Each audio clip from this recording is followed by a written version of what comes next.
Et nous sommes de retour au plateau pour la suite de cette émission. Nous abordons notre troisième sujet. Nous parlons à présent du Mali. Le CNT valide l'abrogation de la charte des partis politiques ce lundi à 130 voix pour et 2 abstentions. Le Conseil national de la transition, qui est l'organe législatif de la transition au Mali, a approuvé donc le test supprimant la charte des partis politiques. Une nouvelle étape franchie donc dans la suppression ou dans l'exécution de ces décisions des assises nationales, où les forces vives ont demandé, entre autres, la suspension des partis politiques et la suppression, bien l'interdiction de leurs activités. La décision prise par le pouvoir de transition entre-temps a suscité des réactions. Les experts de l'ONU ont appelé le Mali à revenir sur une telle décision pour permettre aux partis politiques de continuer à exister et d'exercer valablement dans le pays. Mais contre cet appel, le Conseil national de transition donc, a voté ce lundi l'abrogation pure et simple de cette charte des partis politiques. Nous en parlons avec nos invités. Je commence par vous, Adam Adronou. Les partis politiques, ils avaient déjà été suspendus sur décision du gouvernement. Là, l'organe législatif a entériné cette décision de suspendre carrément la charte des partis politiques au Mali. Oui, naturellement, cette nouvelle, en tout cas, stratégie n'étonne personne, puisqu'on s'y attendait, puisque lorsque vous prenez le CNT, qui est l'organe législatif, vous savez, qui est pratiquement inféodé aux desiderata du pouvoir central, notamment aux décisions des militaires. Et justement, ici, vous en souvenez très bien que ça a été une discussion avant même de tenir ces conclaves-là qui ont conclu sur l'éventualité de la suppression ou de l'abrogation des partis politiques. Je pense que cet organe qui fait office du Parlement du Mali avait eu quand même à statuer avant même d'organiser ceux qui prendront éventuellement part à ce conclave-là. Donc c'est une décision qui n'étonne même pas les partis politiques parce qu'ils s'y attendaient de toutes les façons. Voilà pourquoi d'ailleurs même, lorsque vous prenez les stratégies qu'ils ont mis en place, en aucun cas, ils n'avaient pas jugé opportun de pouvoir citer cet organe-là comme étant une alternative pouvant peut-être émettre une décision contradictoire à ce que voudrait naturellement donc le Assimi Goïta et son pouvoir central. Mais ce qui est important, c'est qu'aujourd'hui le pragmatisme d'Assimi Goïta doit prévaloir, puisque quelque part, vous l'avez vu, et je pense que pour ne pas me reciter, je pense que vous avez constaté que par le passé, il était très très très difficile qu'un regroupement, ou ne serait-ce qu'un petit regroupement, puisse donc parler ou tenir tête ou parler donc de manifestations au Mali.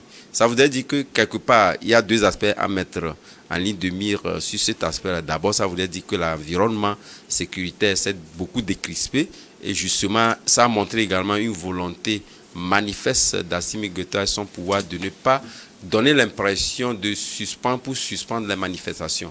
Mais de l'autre côté également, ça voudrait dire quand même qu'il y a un ras-le-bol en ce qui concerne les mesures, en tout cas les mesures alternatives mises en place pour permettre à ce que la lutte contre le terrorisme puisse aller. Mais ça voudrait également dire que les gens ont pu quand même exprimer ce ras-le-bol-là en s'organisant, et même si cette manifestation avait été interdite et que le bon sens a prévalu côté parti politique, je pense que c'est un signal fort pour Assimi Goïta, même si cette volonté, comme moi je suis toujours partant, moi je l'ai toujours dit que nos partis politiques, on l'a dit tout à l'heure avec le sujet de la Côte d'Ivoire, je suis partant qu'on puisse donc revoir l'organisation, la création et l'organisation le fonctionnement d'ailleurs même de nos partis politiques qui, en tout cas pour la plupart du temps aujourd'hui, se résument pratiquement aux fondateurs et quelques amis. Et donc c'est aussi un canal de business pour certains.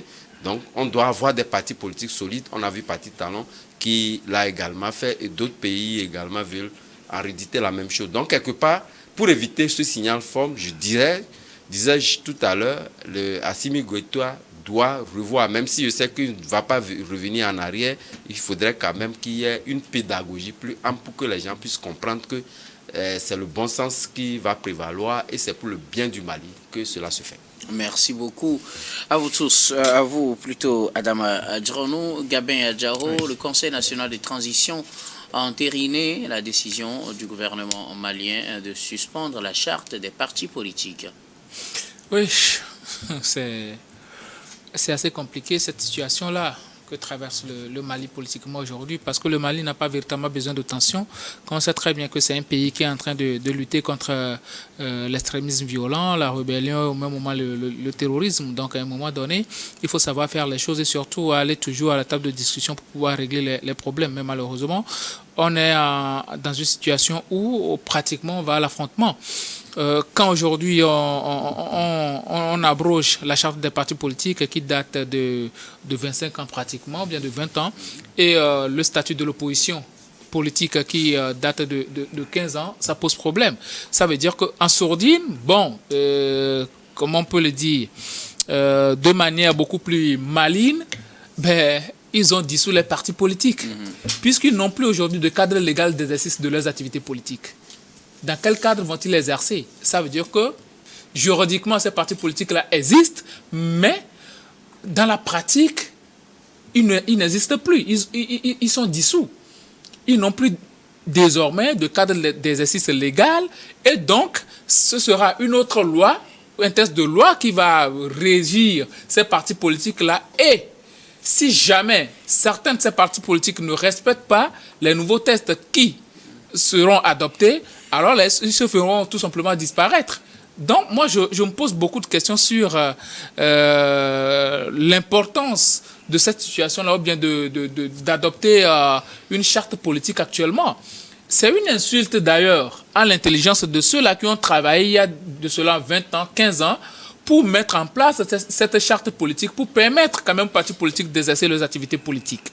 Ce ne sont pas des gens qui sont tombés du ciel, ce sont des Maliens qui ont réfléchi et qui ont pensé que voilà, ce test-là peut permettre à ce que les partis politiques aient quand même une certaine assise légale et qu'ils arrivent à travailler sur le territoire national. On ne peut pas jeter un test élaboré par les Maliens comme ça en l'air. C'est pourquoi je dis que c'est une insulte à l'intelligence de ceux-là qui ont travaillé. On ne peut pas me dire aujourd'hui que cette charte politique-là qui a été rédigée par les Maliens, aujourd'hui, est mauvaise à un point où on ne peut rien prendre dans cette charte-là. Les tests sont là, on peut faire en sorte de les améliorer, mais on ne peut pas tout rejeter, on ne peut pas tout jeter en bloc. Pour moi, ça c'est un pincement au cœur que je vois ce qui est en train de se passer au Mali aujourd'hui. Le Mali n'a pas besoin de ça. Si les partis politiques réagissent d'une certaine manière, c'est parce que tout juste ils se sentent écartés de la chose politique, de leur champ de prédilection. Alors qu'est-ce qu'il faut faire? Il faut tout simplement essayer de les rassembler, s'asseoir autour d'une table et puis discuter. Et en plus, ne leur imposez pas les choses. Si aujourd'hui, le système veut rédiger une nouvelle charte politique et un nouveau statut de l'opposition politique, sans les tenants de cette opposition et sans les partis politiques, alors là, c'est de l'anarchie. C'est de la dictature pure et simple. Et ça, ce n'est pas du tout bien.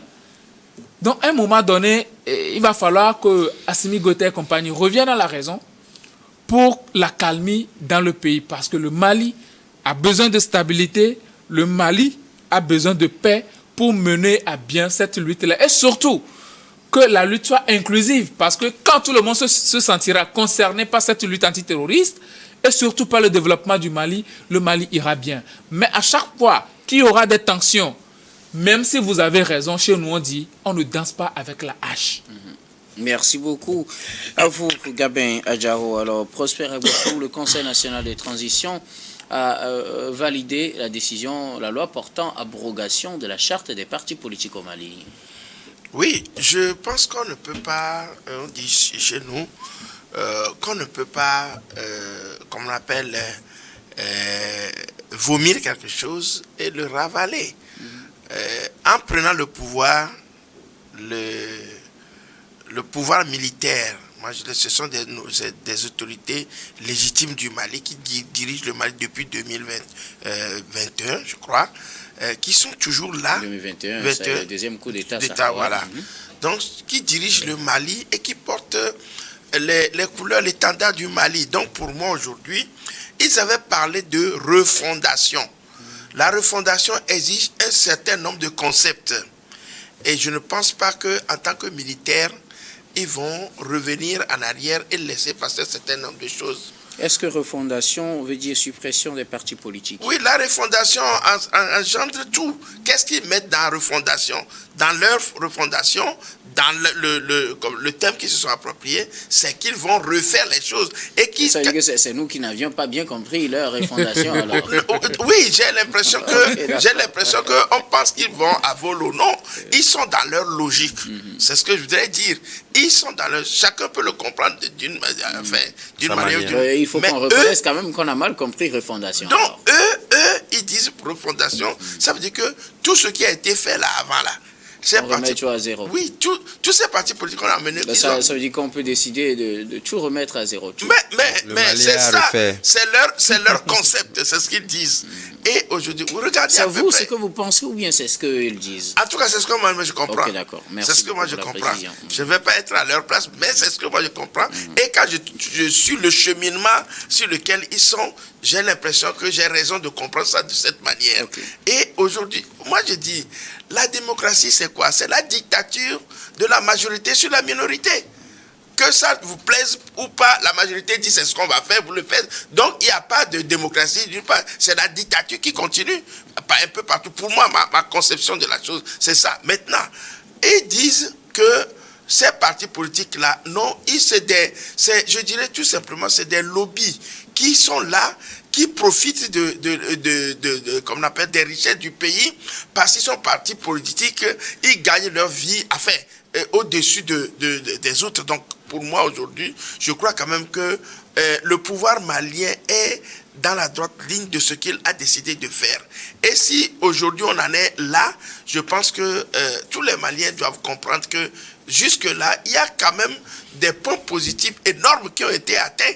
Il va falloir quand même qu'on suive les choses et que quand j'écoute par exemple, vous avez vu l'ambassadeur ou bien je crois la ministre allemande qui vient dire aux Maliens de ne pas coopérer avec la Russie, sinon on a même continue pas à menacer sur des tons, je dirais, paternalistes. Moi, c'est ça qui m'énerve souvent dedans. Donc, je pense que... Non, parlons des partis politiques. Oui, on ne parle pas de... Oui, non, je sais. Ces partis politiques sont en connivence avec ces organismes-là. Est-ce que c'est pas trop prospère? Bon, honnêtement, est-ce que c'est pas trop tendancieux? Non, pas tendancieux, c'est les réalités du terrain. C'est ce que je vois sur le terrain. Parce que à chaque fois qu'il y a, comme on appelle, une décision qui est prise dans ce sens-là, on dit qu'il n'y a pas de démocratie, parce que ça ne respecte pas la démocratie. Est-ce que selon vous, ça respecte la démocratie? Oui, pour moi. C'est pourquoi je viens de dire, la démocratie, c'est quoi? C'est la dictature de la majorité sur la minorité. Qu'est-ce qui prouve qu'ils sont majoritaires? Non, je dis la démocratie en tant que telle. Si on parle de démocratie dans un pays aujourd'hui, c'est parce qu'il y a ceux qui sont majoritaires qui décident de quelque chose que la minorité doit suivre. Donc pour moi aujourd'hui, il n'y a pas de démocratie, il n'y a que de la dictature pour contrôler les affaires du pays. Partout ailleurs, c'est ça. Maintenant, si on le fait de manière camouflée ailleurs, en permettant aux partis politiques d'exercer leur activité sur le terrain, ces partis politiques-là, c'était dans des actes subversifs. Et quand vous regardez, vous remontez un tout petit peu dans la version comme on appelle, de ce que ces militaires avaient dit en prenant le pouvoir, ils ont parlé de ça. Donc, ce qui veut dire qu'ils ont eu le temps de concevoir comme on appelle ce qui n'est pas bon, disons le terre à terre ainsi, pour pouvoir imposer aujourd'hui que les partis politiques ne fonctionnent plus, n'exercent plus leur activité. Pour moi, je crois quand même que ce n'est que comme on appelle, le chemin dressé sur lequel ils sont en train de passer pour pouvoir ramener le Mali sur le front. Et moi, je pense que les partis politiques aujourd'hui doivent plutôt, à mon avis, c'est mon avis personnel, penser plus au pays, comment pacifier tout le Mali pour que le terrorisme ne soit plus de mise, afin que eux-mêmes, plus tard, si ce n'est même pas eux, parce qu'on ne doit pas lutter pour soi, Est-ce que les partis politiques, c'est eux qui embrasent le pays, plutôt? Non, je pense que j'ai comme l'impression qu'eux, ils ne s'intéressent pas trop à ces, comme on appelle, au terrorisme. Ils ne s'intéressent pas trop à ces... Oui, à mon avis, parce qu'ils revendiquent, parce que vous n'allez pas les voir féliciter, par exemple, le pouvoir d'avoir lutté, de faire ci, de faire ça. Eux, ils sont toujours de l'autre côté parce qu'on les appelle opposants. Nous parlons du cas du Mali, bien sûr. Oui, du cas du Mali. Est-ce que vous avez déjà vu un parti politique malien de l'opposition qui s'oppose, comme on appelle, au pouvoir militaire, qui viennent sur les antennes pour vous dire que oui, ils ont fait ci, ils ont fait ça. Ils ont toujours vilipendé et ils suivent même, comme on appelle, le narratif des Occidentaux qui pullulent toujours de fausses informations la plupart du temps sur le terrorisme. Et c'est ça qu'ils viennent répéter aux populations, que s'il n'y a pas de démocratie, il n'y aura jamais de richesse, il n'y aura jamais de développement. Le terrorisme va continuer. Donc pour moi aujourd'hui, ces militaires ont engagé quelque chose. Il faut qu'on leur laisse le temps d'aller jusqu'au bout. Même si on dit qu'Assimi Goïta doit faire 5 ans, renouvelable 5 ans, moi, à mon avis, on laisse le temps au temps d'agir. On lutte pour les générations à venir, et pas forcément pour nous. Nous pouvons mener des luttes aujourd'hui, pas forcément pour nous, mais pour des générations futures. C'est le résultat qui compte, à mon avis. Merci oui, mais beaucoup. docteur, non, quelques secondes. Oui, oui, c'est justement pour rebondir sur ce que disait tout à l'heure mon frère. N'est pas juste parce que quelque part, il vous en souvient lorsque vous prenez Amadi Diko avec le groupe qu'il avait organisé, c'était pratiquement les opposants.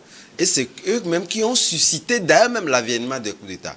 Justement parce qu'en dénonçant les dérives et justement en parlant de l'avancée du terrorisme, et que si rien n'était fait, ça allait donc être pire pour le Mali. C'est ce qui a suscité le coup d'État. Et donc, pour vous, ce n'est pas la même chose que dit Prosper. Merci beaucoup. Tout à fait. À vous, nous allons marquer une nouvelle pause, puis on reviendra tout à l'heure pour la dernière partie de cette émission. Dernière partie que nous allons bien évidemment consacrer au Togo.